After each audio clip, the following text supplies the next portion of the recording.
5. Reflect in writing. Journal as a process of discovery and self-awareness. And the point is to leave everything. Live the questions now. Perhaps then someday, far in the future, you will gradually, without even noticing it, live your way into the answer. It can be illuminating to read what flows from your pen when you journal without censoring your thoughts. Just the act of moving your pen across paper becomes a meditative act, bringing you into the moment that is right here.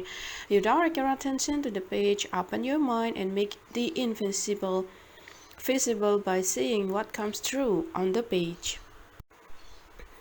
Whether you write for 5 minutes or 60 minutes a day, journaling helps you gain perspective and deepen self-awareness, revealing your thoughts, habits, strengths, and ways of interpreting the world. So let your stream of consciousness flow without fear of judgment and set the stage for insight and wisdom to arise. Auto-journaling is an excellent practice for self-awareness, insight, and clarity. It has also proven to be a tremendous tool for navigating times of change, uncertainty, and dealing with difficult emotions. James Baker, a distinguished professor at the University of Texas, has run numerous studies over decades with multiple populations.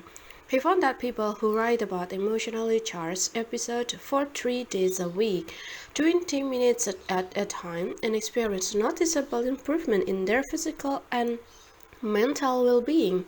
They were happier, less depressed, and less anxious, and the benefits were sustainable in the month after the writing session. They had lower blood pressure, improved immune function, and fewer visits to the doctor. It impacted their performance as well. They reported better relationship, improved memory, and more success at work. When downsized engineer at the company in Dallas Journal about their experience and emotion, the results were astonishing compared to their peers in the group who wrote about time management or didn't write anything at all. The group members who journaled were 3 times more likely to have been re-employed compared to those who had not. Journaling cultivates awareness, understanding, and perspective, which increase your capacity for equanimity when life is full and intense. Sometimes though the challenge is to get the first word into paper, so try different starting point. Free form stream of consciousness writing is one way, just taking a fresh page and letting the thought flow. You can also try using prompt or thought starters to get you going. They give you a jumping off place for writing. You can use the same prompt each day and draw from a list of prompts depending on your situation or what feels pertinent. Here are some jumping off points. What I appreciate most in my life right now is I am at my best when I am blah blah blah. What brings me alive is blah blah blah. What I really need right now is blah blah blah. What gets in the way of me being present is if I had no fear I would blah blah blah. My next best actions is blah blah blah. I write morning pages, an idea I pick up from artist and creativity teacher Julia Cameron in her book The Artist's Way. Cameron described her ritual of journaling first thing in the morning as a way to relieve her mind and create space for new idea and creativity to emerge. I have been practicing this exercise off and on for 20 years and I find it to be a source of deep learning about what perplexes me, what delights me, what I fear, and what I long for.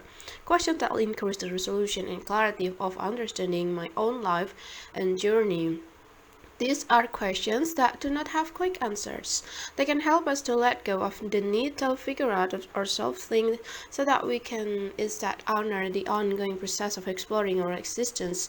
As Rilke observed, to that point, remember that reviewing what you write is as important as writing itself. It strengthens your conscious awareness, reading your past entries can reveal recurring pattern in them. So to that what is most important to you, to what you care about, and to who you are on the inside.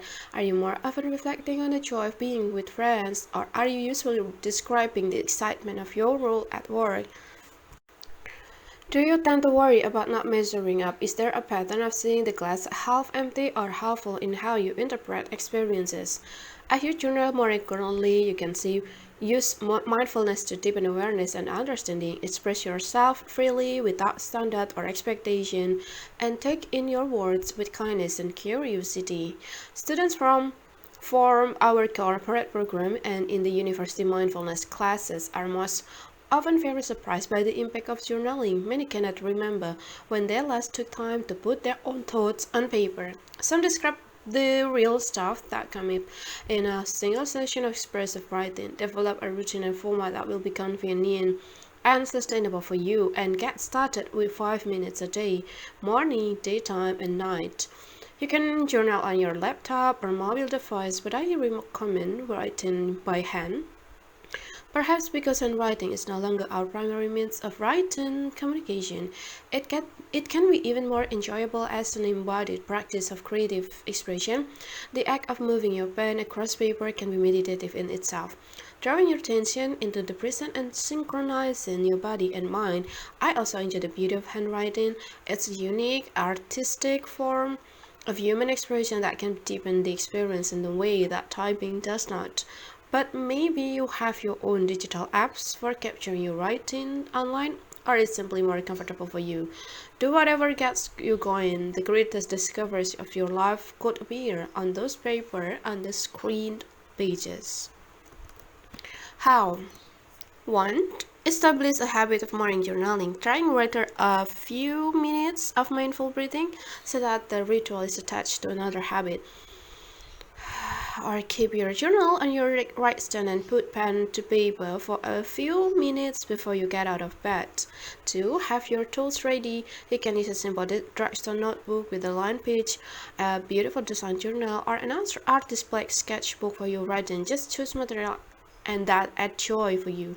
I like a line page, an excellent fine point pen. 3. Create structure. Set a timer to 5 minutes to begin. Some experts advise 20-minute session. You can increase journaling time over the next week and month, but the short practice will help you start. If you don't want to use a timer, you can commit to writing a paragraph or a page of two. French provide freedom. 4. Set an intention. Decide what your intention is for writing today. Is it to reflect on what matters most, to clear your mind, or to focus on gratitude to generate a positive state of well-being? 5. Choose between free from journaling or a prompt. Your intention can help you decide whether to write free from or just to use a prompt. Release any urge to censor or edit yourself. Just let your hand keep moving across the page. 6. Review what you wrote. At the end of your writing time, read over what you wrote. Bring your curiosity to what landed on the page. Do you notice any pattern in the content or in the thoughts, feeling, and moods that it might convey? No critique, just ask yourself questions or explore why certain them might be occurring. 7. Read deeply when you are finished. Thank yourself for summing up to journal and check in with your state. Are you excited, sad, energized, lighter? Know that you have opened your mind through writing. This can be a deeply informative moment of personal awareness. 6. Meditate through exercise. Train the mind and body with the breath as part of any exercise that you already do. Nothing ever becomes real till it is experienced. The revelation that mindful can happen with movement is often profound for people, especially those who have resisted meditations because they don't like to sit still. If you are committed to morning workout session and enjoy the boost that physical movement can bring, you can turn your activity into a mindfulness meditation. For devoted and inspiring exercises, here is some good news. Research suggests that those who intentionally focus on the feeling of moving and deliberately take in their surroundings enjoy exercise more.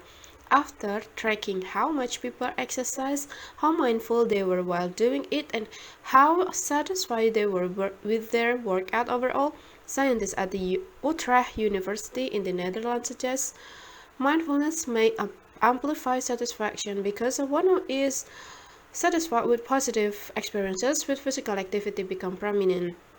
What that means for your daily routine is that being mindful can support your exercising habit and vice versa. What exactly does mindful of exercise involve? You are paying attention to your body, your muscle, pace, breathing, resistance, and tension. How does it feel to get out of your comfort zone and twist and stretch beyond your usual seated and standing position? How do you feel emotionally? Are you energized and determined, or are you feeling depleted, maybe needed a minute to refresh? Listen to your needs and push or protect yourself accordingly. Be mindful to your thoughts too. Do you have a drill sergeant in your head? Are you comparing yourself to the person doing yoga next to you, or do you bring a curious kind attention to how your workout is going? With mindful exercise, you are also taking time to notice what's around, whether it's the rhythm of the gym or the changing scenery of an outdoor jog. Auto music can be a great motivator, and the built-in TV screen on the elliptical machine is nice entertainment. Try unplugging for at least part of your workout to truly meditate. Any activity can work for mindful meditation, and you can find an anchor for your attention in the motions. Maybe it's the point when your right hand enters the water while you swim. Might go to or the contact of your feet on the pavement as you run. Weightlift the might use the up and down repetition of a barbell. Or you could stick with the one anchor that is always available to you. You breathe in and out. Notice as its quickness or slow, and return to it whenever you find your mind drifting to thoughts about the next message you forget to answer, or the make you accidentally left on the countertop. Harmonize. Harmonizing your mind and body is powerful. You are making strides figuratively and literally for your physical and mental health. And if the research holds, you are enjoying it more with that reward potential. A sweaty mindfulness session might be easier to put permanently on the calendar. How? 1. Set an intention. Remember why you want to meditate. Is it to train your mind to focus and sustain attention? To learn to navigate emotions, or consider your intention for exercise too. Is it to live longer, lose weight, or have more energy for your kids? This twofold motivation can help get you up and out and keep you doing. 2. Unplug.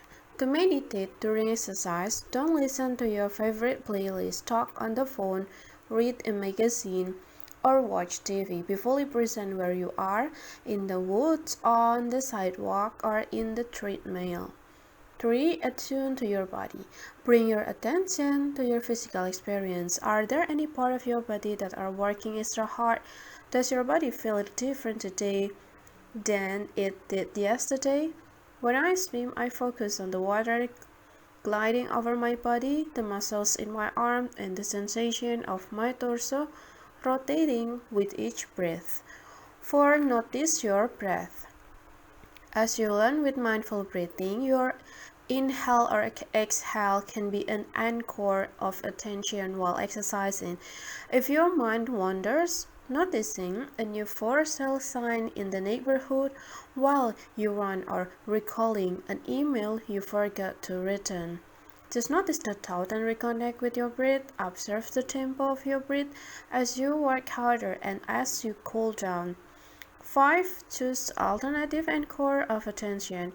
Experiment with attentional focal point other than your breath. Each full rotation of your bike pedals, the up and down of a lunge. You can switch anchor as you vary your exercise, but stay focused on the rhythm of your anchor, returning to it when your mind wanders.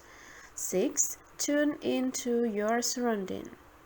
There are two aspects of directing attention: focused attention and open awareness, and you can practice both while exercising. To tap into the latter, check out what's around you. How is the air temperature? What are you hearing? 7. Exercise acceptance. One of the attitudes of mindfulness is acceptance. Not wishing the present moment is to be different than it is. Exercising is a brilliant time to practice this. Do you notice any resistance to the workout experience? Perhaps wishing you were almost done, or that the pain in your right foot would go away.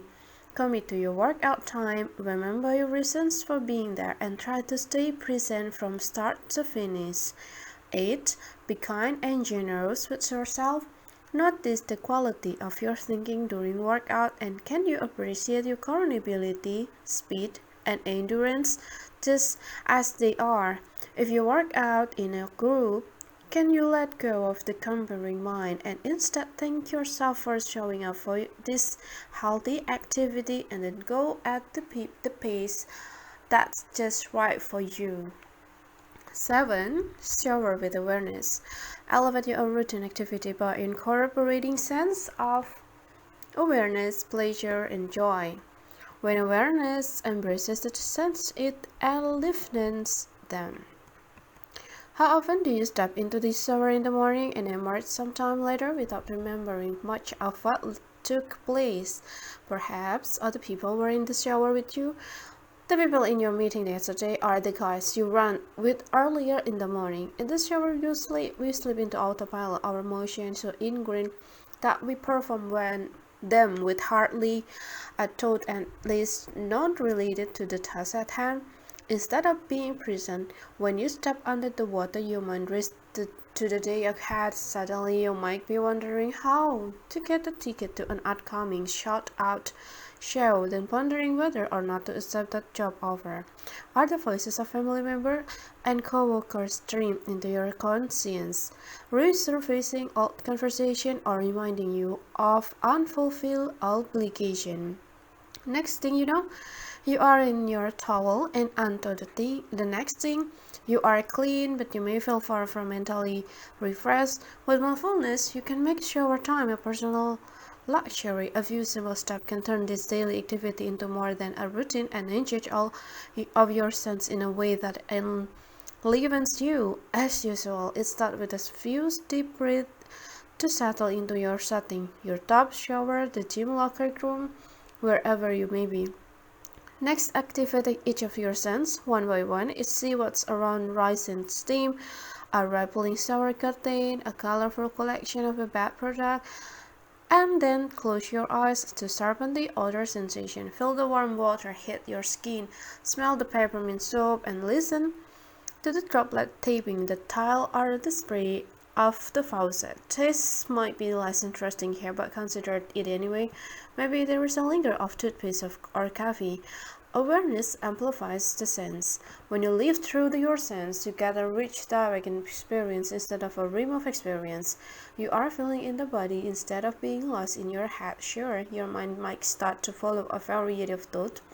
The peppermint aroma might send you on a reverie about the peppermint your mom grew in the garden and served in iced tea. When you notice that thought of rain, just bring your attention back to the immediate feel of the water on your skin and the aroma hitting your nose and the sounds reaching your ears. Avoid over-interpreting and assigning value to whatever you sense, which pulls you out of the direct experience. Let yourself be in a luxurious moment of aliveness. A mindful shower might start to become your favorite part of the day. As it in mind, you might discover that you will step out with a clear mind, a greater sense of well-being, a deeper appreciation for this daily ritual. You have elevated the ordinary, and that skill you can take far beyond your bedroom. How? 1. Leave autopilot at the door. Let turning the faucet be a trigger to focus attention as the water warms up. Calm yourself through breathing and prepare for what is an important daily ritual. 2. Activate your sense with smell. You can change the order of which sense you focus on first, but for today you smell. Stock your shower with a fragrance that should and energize you depending on my mood. I enjoy the aroma of lemon and orange or rosemary and mint. 3. Concentrate on what you see. Look for details, and you might even find beauty in the ordinary. Is the glass beating with water? Are frothy shiny bubble of lather rising on your skin? 4. Delight in routine contact. This daily application can feel wonderfully lavish when you elevate each act of the self-care. Notice the feel of your fingertips massaging conditioner into your scalp, or choose between a gritty exfoliating shower scrub or a smooth gel, and notice how that feels on your skin. 5. Think of this. This might not be a scent you expect to use in the shower unless you get some shampoo in your mouth or you brush your teeth in the shower, but briefly turn your focus to it. Do you notice moisture, dryness, or any unusual taste? Don't evaluate, just see what's there. 6. Soak in the sounds of your shower, recording of falling rain, gushing brooks, and ocean wave are used in the shouting CDs and sleep machine for a reason. Water's steady rhythm are innately comforting. If you listen to the streamy shower water for 1 minute, do you notice change in your body? Yeah, your emotions?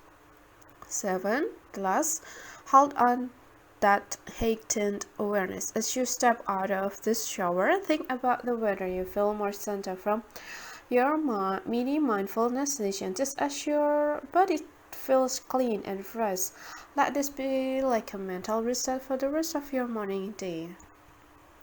8. Listen to nature's symphony. Allow sounds in nature to bring you instantly to the present. I live in an old tree-lined neighborhood, and each morning a chorus of birds awakens me. At first I resisted to their chirping greeting by throwing an extra pillow over my head, but then my husband gave their call a helpful refrain. These creatures sing so vibrantly every day that they remind us of how lucky we are to be alive. Even when the wake-up comes earlier than I might like, having that perspective helped me to hear their song with a wonder rather than weariness. Perspective helped me hear the song with wonder, rather than weariness. In fact, wonder is pretty easy to conjure when it comes to nature, and I'll talk more about the benefit of being outdoor in this section on play. But in the morning, tuning in to natural sounds is an immediate way to ground yourself. This option is not limited to rural and suburban residents. City dwellers can open their window or step into the balcony to hear the hum and bass below.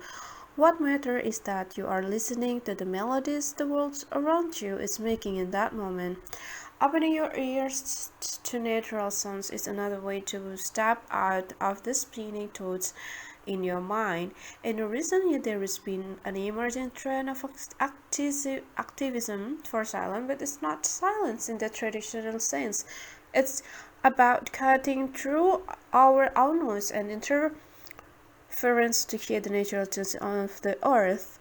One proponent of this idea is Gordon Hampton, a global explorer who has recorded the soundscape of barriers, shoreline, mountain, and forests around the world. Hampton views silence not as an absence but a presence, a means of awakening to what is happening in that moment. He calls quiet place the think tank of the soul. Hearing birds tweet, leaf rustle in the breeze, or falling water throw you out of your racing storytelling mind and connect you with your environment on a deeper level. It is a gateway to presence.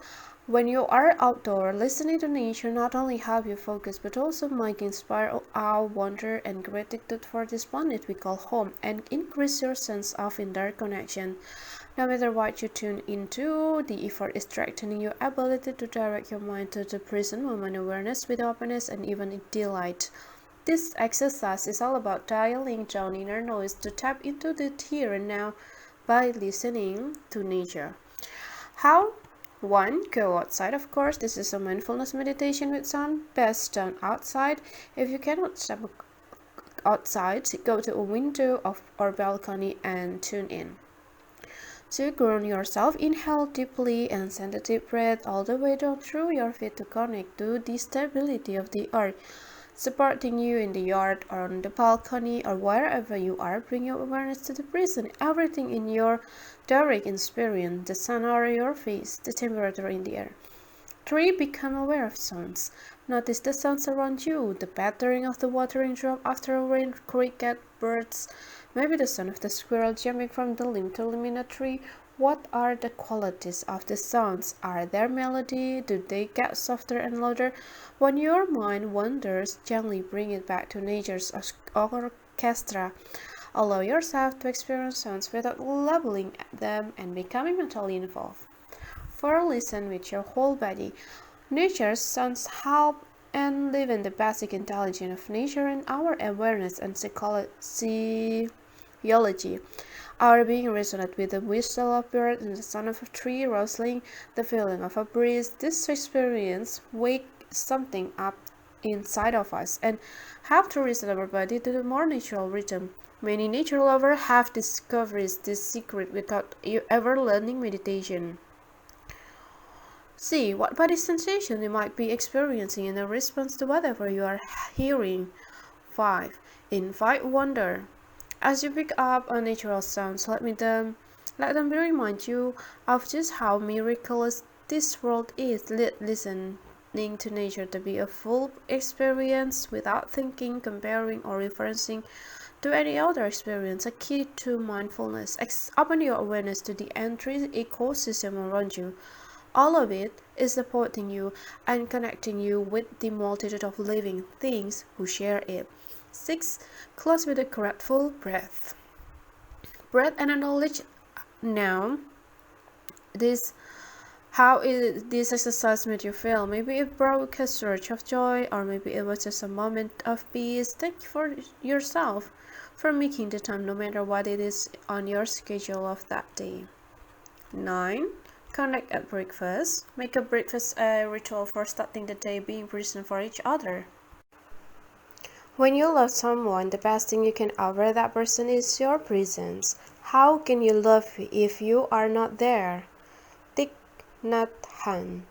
What are your weekday morning like? Whether you are getting ready to head to the office, corralling the kids for school, or tackling a long list of errands, chances are that preparing for your day is a juggling act. If you eat breakfast at all, it might be on the go. Just one more thing to grab as you fly out of the door. Even though we have all heard that eating breakfast can be crucial for our health and energy, the most important meal of the day still tends to get short-served. But breakfast can be even more important than the fuel we get from food. Pausing to eat or sip coffee with your family or roommates or a coworker when you get to the office is a terrific way to ground yourself with your tribe and set intention for the day. You may wonder again, how can I squeeze in one more thing before 9 a.m.? The answer is that it can all happen with a little planning.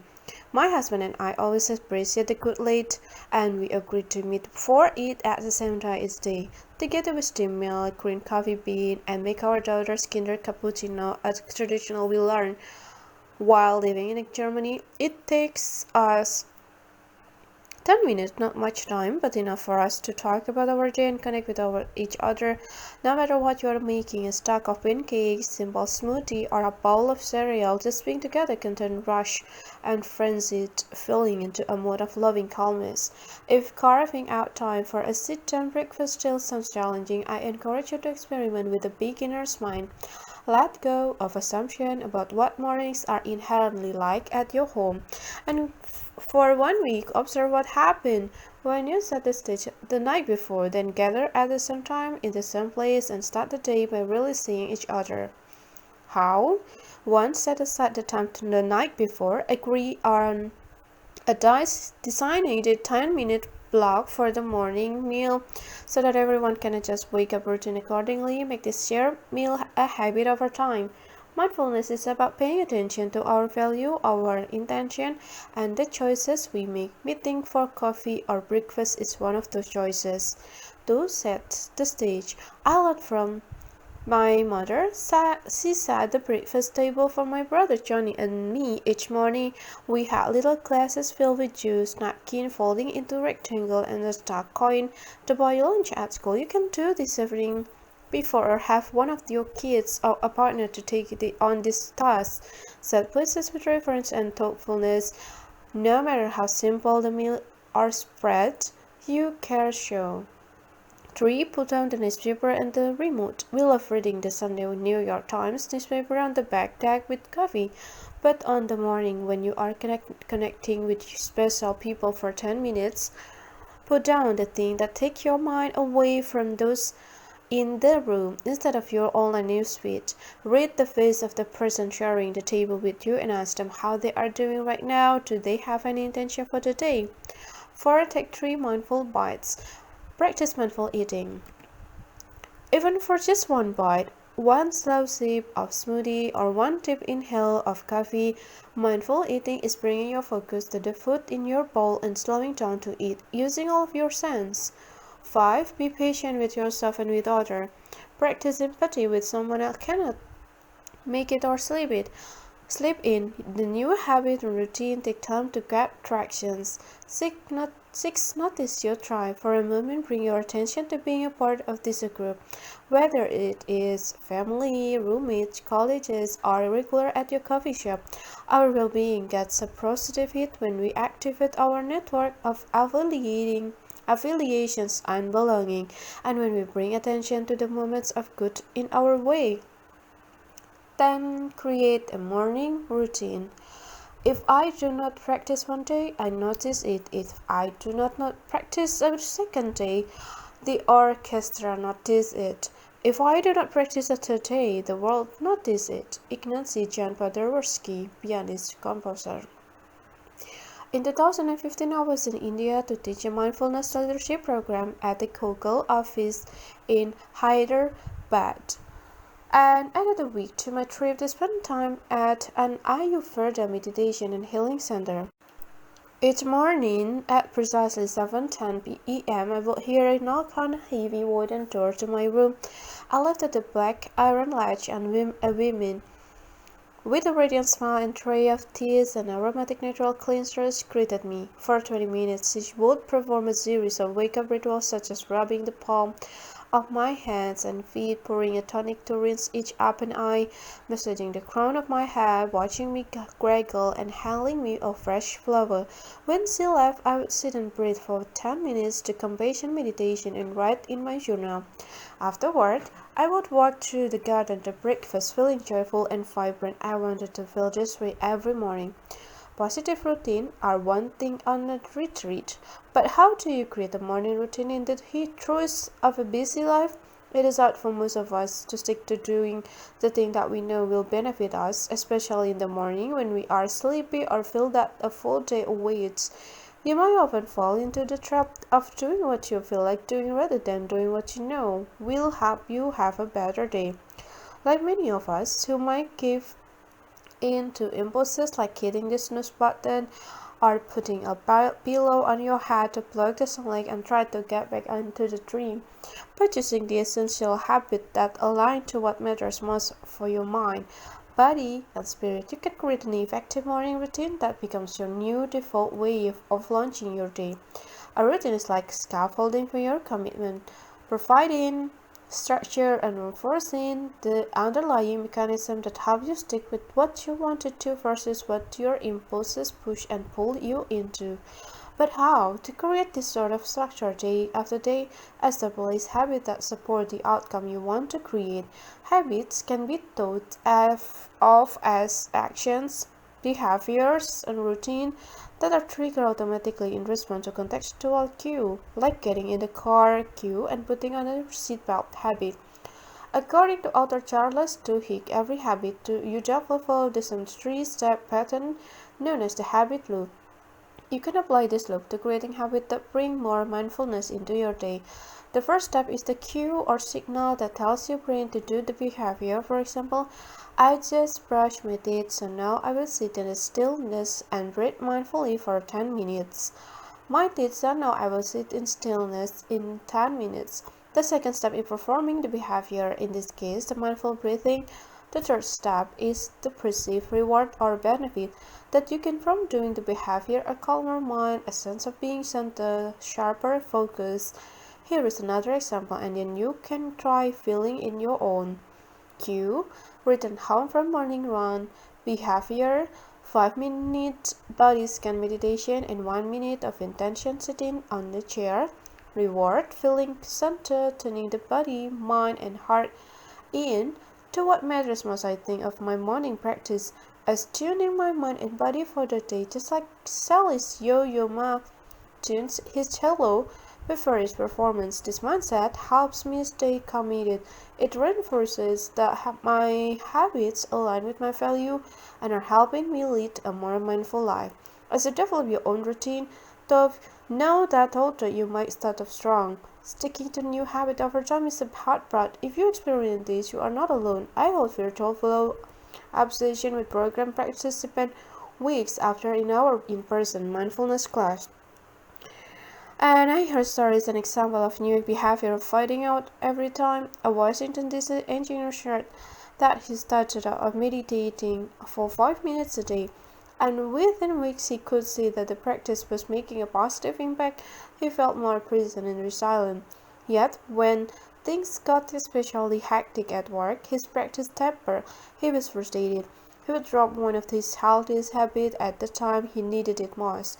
In follow-up session, I had students get really clear about the reward part of the habit loop, sharing with others and journaling about the benefit they want to create. Your mind is powerful, and a strong belief in the benefit of mindful practice will help your morning routine. As you are doing this, focus on the reward. Make sure your habits are supporting your priorities and your highest value. To keep the habit loop on repeat, no matter where you are and what you have going on, if your behavior enable a greater sense of purpose, like being more energized to take care of others, the positive reward of that fulfillment reaffirm the behaviors, and so the cycle goes.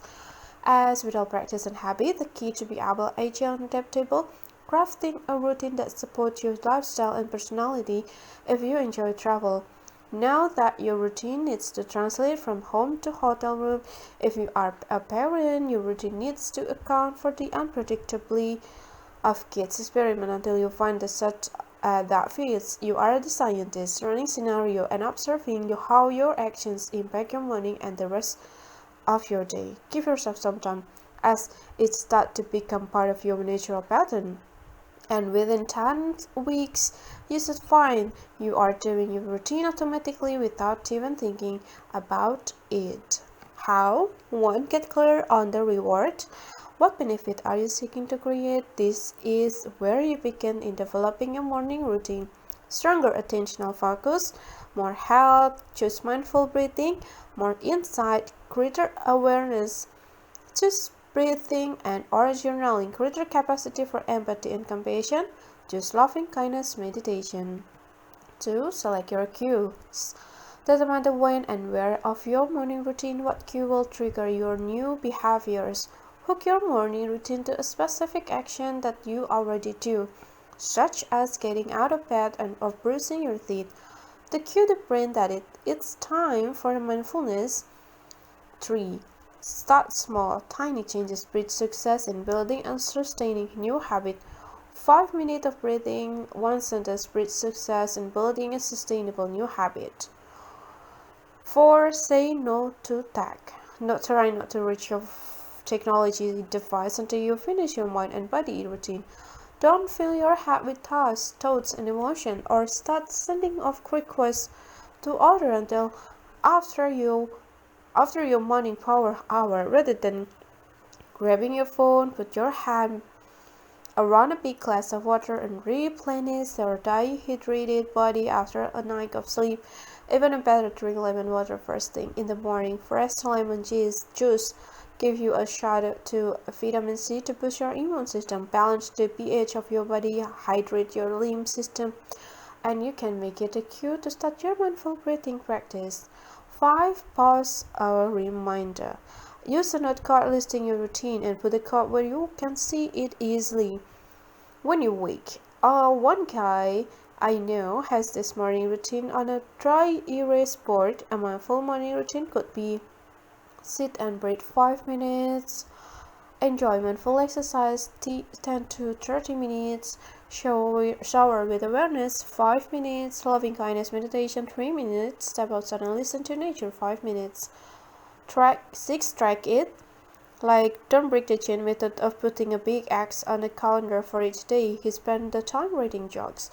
Many of my clients find that Field method worked for setting up accountability. They don't break the chain. I use an app on my phone called Streak that track my mindfulness and well-being commitment. Streaks give me 6 tiny scene-filled like calendar that show me the streak or chain of eggs for meditation, yoga, writing, and other habit. 7. to others. Strengthen compassion and generosity by dedicating your morning routine to bringing benefit to others. At the end, your last activity, you can simply say to yourself, may any benefit I obtain this morning also serve others. 11. Wave goodbye. Be aware of simple movement for generous connection. Our challenge each day is not to get dressed to face the world, but to unclothe ourselves so that this dark knob feels cold and that car handle feels wet and the kiss goodbye feels like the lip of another being, soft and unrepeatable. A moment that is permanently etched in my heart is in the morning in 2011 that we slowly drove away from our home on the cobblestone street, Germany. Our neighbors and friends formed a line along the road, waving goodbye until our packed station wagon, with the three of us, our golden retriever, and a stack of suitcases, rounded the bend and disappeared.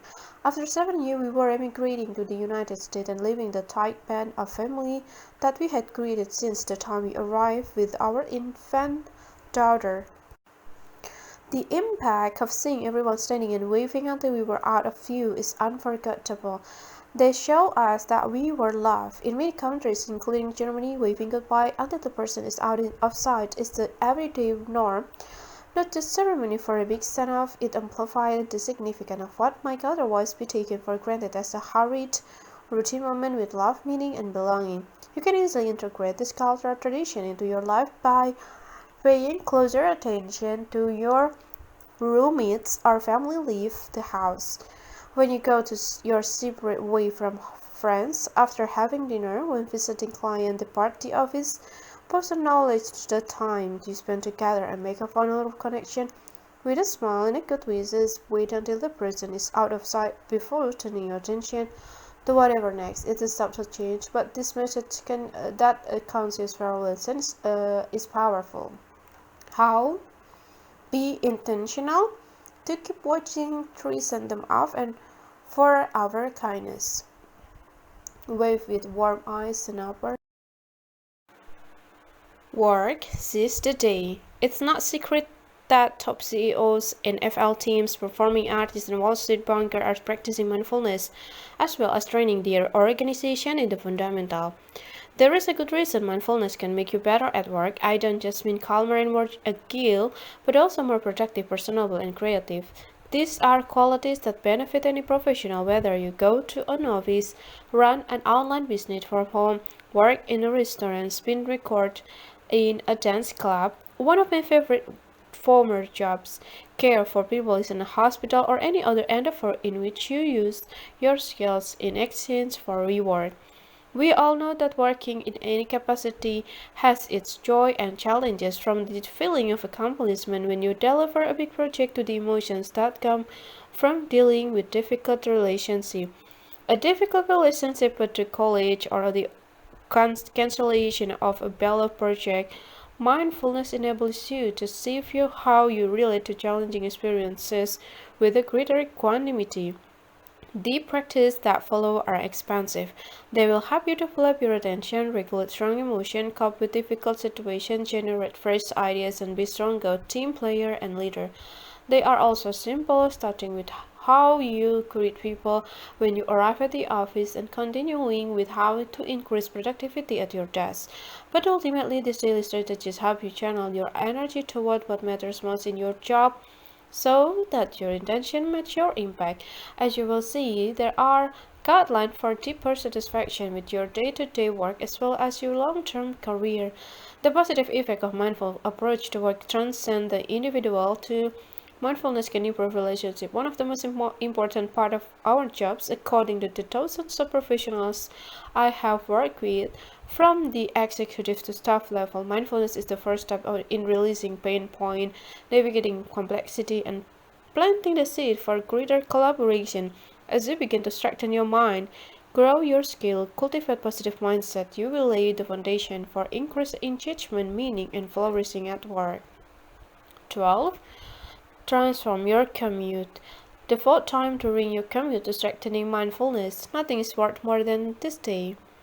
While living in San Francisco, And working as an engineer at Google, my search inside your self-teaching partner Hammett spent hours each week riding the company bus on California Highway 101 going from home to work and back again. Finally it dawned on him that his commute didn't have to be part of the daily grind. He could use that to build in time for mindfulness training and not only maximize efficiency in his routine, but also reap the mental and physical benefit of the practice. The refrain I hear from people who want to be more mindful is that they have no extra time, their schedule is packed. Sounds like you? If so, I will share a best practice whether you have 5 minutes or an hour, take the bus, subway, or train, carpool, or travel as a passenger on any kind of transportation. You can change your commute from a core to a refreshing oasis of personal time. With practice, you can take your mind to the gym while you zip through the tunnel and over the track, or walk or bike through the park, zip through the tunnel and over the track, or walk or bike through the park. And these regular mindfulness sessions will strengthen your attention, bring your fully into the present, and turn your track to work or anywhere into an enriching part of your day. If you travel with headphones and smartphone, a guided meditation app like Insight Timer could work well for you. But if you want to free yourself from devices, you can practice mindfulness unplugged in a number of days. Start with practicing mindfulness open awareness to tune in to your surrounding. It can help to structure your practice with three key domains: sensing, being, and doing. Then consider your experience through each of these lenses. For sensing, take note of what you see from a broad landscape perspective and gradually narrow your focus to detail, color, and texture. Then notice what you smell. Are there any unusual scene, pleasant or unpleasant? What do you hear? Try to observe each element with a beginner's mind, pretending that this is your first trip along this route. From the people who sit near you to the scenery that whizzes by, and what new element do you notice? Now turn your attention inward. To your state of being. Are you calm, nervous, content, sad, grateful, energized? Consider how your emotion might be coloring your thoughts and behavior of that morning. Just by acknowledging your emotion, you are already empowering yourself to act with greater wisdom and care. Or even better, you start shifting your attitude if that's what's needed. And finally, being focused to last domain, what you are doing. Are you cognizant of your action and behavior, or are you on autopilot, moving trains like through the train station, waiting in line at the bus stop, or sitting in the car while it's stuck in the traffic? Try narrating each step. I'm working by this shop now. I'm sitting on the train. I'm looking at the color of the leaf through the window. I make it sound simple, maybe odd at first, but this observation takes practice. As you put your awareness strengthening your observer, you will start to see everyday scene more vividly, to detect subtle difference in how you feel, and to be more conscious of how you conflict yourself. Of course, you can also expand your mindfulness session to include other practices from the book: mindful breathing, loving kindness meditation, a body scan, taking in a good or others. See what works best for your mood of transportation and the length of your commute. Whichever approach you choose, your effort to immerse yourself in the present moment can benefit you throughout your day. Take one of my clients who works in New York City as example. He takes the Long Island Rail route into Manhattan every day. On the best morning, he listens to a guided meditation writer in his journal and sets his intention for the day during the ride. And when he gets into the office, he is in a clearer, focused state of mind, and he is more productive and less reactive. But on this day, when he instead makes call or read email and the newspaper, he tells me he becomes into the office with his mind racing, tough, unfocused, and an enduring feeling of anxiety. The quality of his work suffer, and indeed, research by positive psychologist Barbara Fredrickson suggests that your mental states might affect how you perceive certain challenges. When you are depressed or worried, your thought about an impending work deadline could be more pessimistic, negative, and hopeless. When you are in a positive state, you might be more open, creative, and hopeful. Which kind of performance would you rather be? Inevitably, there will be always when calls or email are urgent or unavoidable, and mindfulness meditation must take a temporary backseat. Accept such a time with equanimity and return to your practice later that they are on the way home. The present moment will always be there. How? When you want to train by listening to guided meditation during your commute. 1. Prep your device. Have your favorite meditation website bookmarked and have meditation apps ready to go on your mobile device. 2. Get comfortable, sit or stand in a way that is alert and relaxed. Put on your headphones and choose a meditation with a run length that fits your travel time. 3. Listen closely. Bring your attention to the voice to which you are listening. Notice when your mind wanders or when you get distracted. When that happens, simply bring your focus back to the guide instruction. When you want to practice mindfulness, unplug during your commute. 1. Start with your breath. 2. Open your awareness. 3. Look at yourself. 4. Notice your emotion. And 5. Notice your thoughts and actions. Like, what are you doing? Try describing your behavior. This is also a good time to notice your habit. Are you judging? Are you comparing your experience? Try to let the complaint, wishes, and annoyance go. You are trained to be accepting and easygoing, taking in what's around you without making it good or bad, better or worse than something else. Seek cultivates joy. Your mindfulness practice is more than attention and awareness training. It can nourish you and uplift your mind, taking the good that is around you and silently send kind wishes to those you pass on the street or sit next to on the train. 13th. Greet college with presence. Create high-quality connection in the micro moment at work. When we get to catch up in the busyness of the world, we lose connection with one another and ourselves. When I lived in Sao Paulo, Brazil, in the late 1990s, while working for Accenture, it struck me that arriving at the office there felt different than it did in the United States. I was not just the adventurous drive in my tiny flat in a packed city of 18 million people. It was when I walked into the office, there was a palpable change in the time people took to greet each other. In São Paulo, when you enter any room where people are gathered, including the workplace, you greet each person with a kiss, a warm hello, one at a time, whether you or not you know him or her well.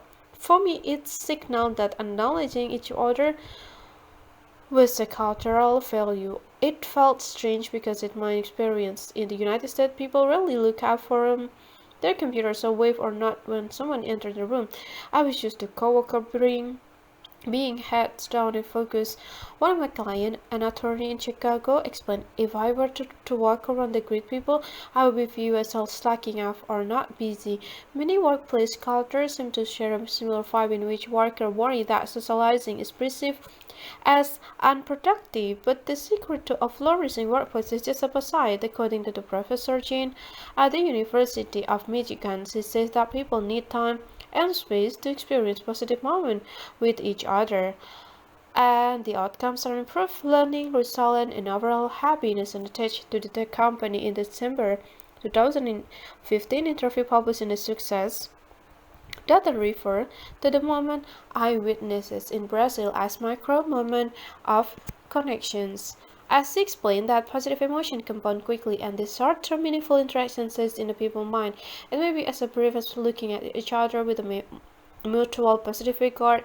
As human, we are a tribal species, and affiliation and belonging are a key factor in what motivates, engage, and reward us. We thrive when we feel connected to others, and the benefit of that can be personal and professional. And socializing, greeting, connecting with others add another dimension of meaning to the job, reaffirming that you are part of something bigger than just you and your workload. Neuropsychologist Dan Siegel explained to our Search Inside Yourself teaching team that when we focus on another person, we harness the brain circuitry that enables the people to feel felt, or recognized by each other on a deeper level. Siegel explained how crucial this is for people to feel vibrant, alive, and understood. When you tune in to each other and the ecosystem around you. You can start with hello, and this emotional strength can help build an environment of trust, improve communication, and promote collaboration. If, like many places, your office culture is more task-oriented, you can start to shift it. Even if starting with your immediate team, think about what your usual mode normally is.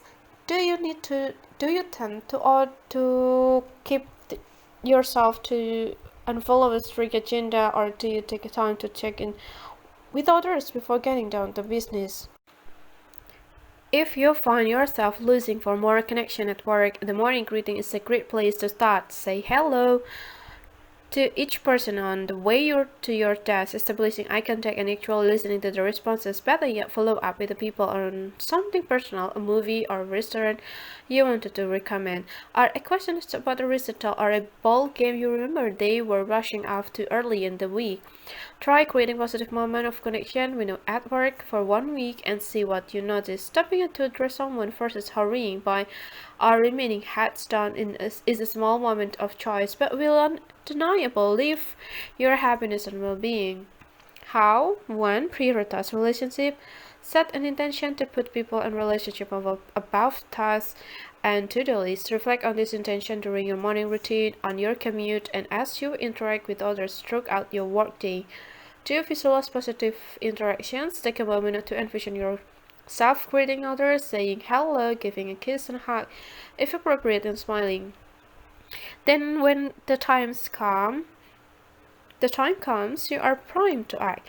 3. Create micro moment of connection. When you arrive at work, begin at work, lunch or dinner, or head into a meeting, take a breath and use that pause to remember your intention to warmly greet and connect with others. Turn away from your laptop or phone, make eye contact, and establish genuine connections. 4.